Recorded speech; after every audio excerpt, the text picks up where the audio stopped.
Okay, so I went down to Lowe's to pick up the covers, the faucet fittings to remove these and replace them. But when I got there, I realized that it's not one size fit all. So I had to come back and I'm going to take out one of these and I'm going to take it to Lowe's and I'm going to make sure that I get the right size this time because the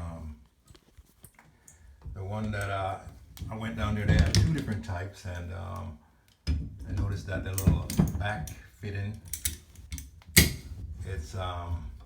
it's two different sizes, so I need to make sure that I have the right size. So I'm going to take this one out and then I'm going to take it to Lowe's with me and I'm going to make sure that it's the right size so that I don't buy the wrong one. So if you don't want to go, if you don't have a Lowe's that's pretty close to your house, you might want to make sure that you know exactly what you're looking for.